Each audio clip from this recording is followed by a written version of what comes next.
Hi guys, welcome to my channel again. দেখো চলে এসে নতুন আরেকটা ভিডিও নিয়ে।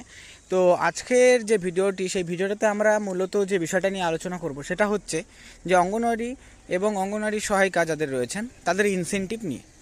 তো ইনসেনটিভ নিয়ে যে বিষয়টা সবচেয়ে গুরুত্বপূর্ণ সেটা হচ্ছে, তোমরা অলরেডি জানো যে ইনসেনটিভের জন্য 250 টাকা এবং 500 টাকা করে দেওয়া হয়। মানে 500 টাকা করে অঙ্গনওয়াড়ি কর্মীদেরকে এবং 250 টাকা করে অঙ্গনওয়াড়ি সহায়িকাদেরকে দেওয়া হয়। তো এই ক্ষেত্রে যে আপডেটটা, যে সেখানে কিন্তু তোমাদের ইনক্রিমেন্ট হতে চলেছে। সো এই যে বিষয়টা উঠে আসছে বারবার করে, যে ইনসেনটিভের টাকাটা, কারণ দেখো বেসিক্যালি এটা ওঠার পিছনেও রিজন আছে।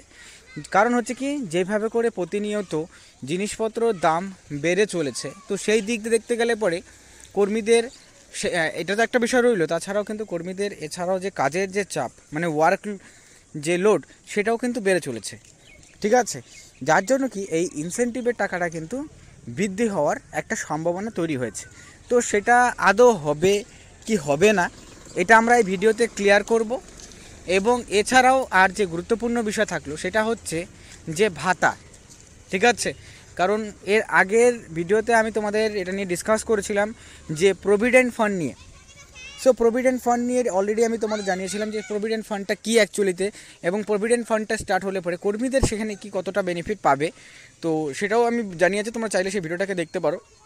এবং এছাড়াও যে গুরুত্বপূর্ণ রিটায়ারমেন্টের সময় যে গ্র্যাচুইটির টাকা, তো সেই গ্র্যাচুইটির টাকাটা নিয়েও কিন্তু একটা আপডেট আসছে। সেই আপডেটটাকে ভিডিওতে আলোচনা করব। তো তাই ভিডিওটি শেষ পর্যন্ত অবশ্যই দেখবে। দেখার পর যদি ভিডিওটা ভালো লাগে লাইক করবে, চ্যানেলে নতুন হয়ে থাকলে চ্যানেলটিকে সাবস্ক্রাইব করবে এরকম ভিডিওসগুলো সবার প্রথমে পাওয়ার জন্য। তো চলো সময় না করে মেন বিষয়টা ভিডিওতে আলোচনা করা যাক।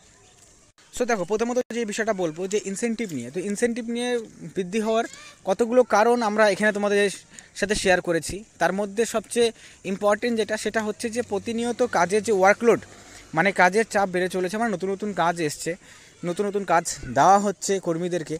তো এই ক্ষেত্রে ইনসেনটিভটা বৃদ্ধি না করলে পরে কিন্তু সেই কাজগুলো করাটাও কিন্তু অনেকটা প্রবলেমের হয়ে যায় কর্মীদের ক্ষেত্রে। তো সেই ক্ষেত্রে পসিবিলিটিস কিন্তু খুবই রয়েছে, যেখানে কর্মীদের সরাসরিভাবে করে বৃদ্ধি করতে পারে ইনসেনটিভটা। এখন করলে পরে কত টাকা বৃদ্ধি করতে পারে, দেখো যে কোনো জিনিসেরই বৃদ্ধি করলে পরে যেহেতু প্রেজেন্ট সিচুয়েশনের, মানে কারেন্ট যে মার্কেট ভ্যালু রয়েছে সেই অনুযায়ী কিন্তু বিষয়টাকে করানো হয়। হ্যাঁ ঠিক, সেই ক্ষেত্রে এই বিষয়টা অবশ্যই থাকে যে ওই লেভেলের কিন্তু হয় না যতটা এক্সপেকটেশন থাকে কর্মীদের। তো সেই এক্সপেকটেশন কিন্তু কোনো রকমভাবে করেই ম্যাচ করে না।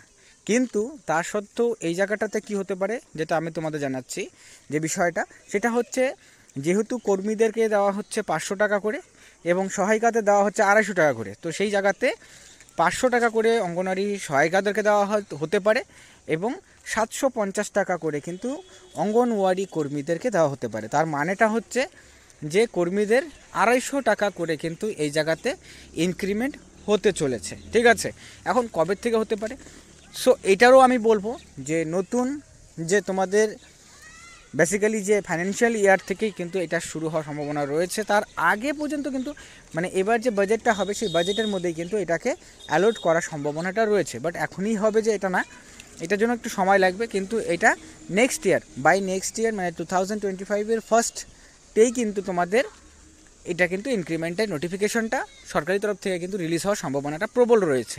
এবং সেই জায়গাতে যদি এটা ইনক্রিমেন্ট করা হয়, তো সেক্ষেত্রে কিছুটা হলে পরেও কর্মীরা কিন্তু বেনিফিট পাবেন। ঠিক আছে, এবং এছাড়া শুধুমাত্র এটাই নয়, এছাড়াও রয়েছে কর্মীদের প্রভিডেন্ট ফান্ড, কারণ যেটা খুব দরকার। ঠিক আছে, প্রভিডেন্ট ফান্ডটা স্টার্ট করলে পরে কর্মীদের কিন্তু অবশ্যই সেখান থেকে তারা বেনিফিট পাবেনই, কারণ প্রভিডেন্ট ফান্ডের যে ফ্যাসিলিটিসগুলো রয়েছে সেগুলো কিন্তু খুবই, মানে করে বলতে পারো যে বেনিফিশিয়াল, যেগুলো কর্মীদের অবশ্যই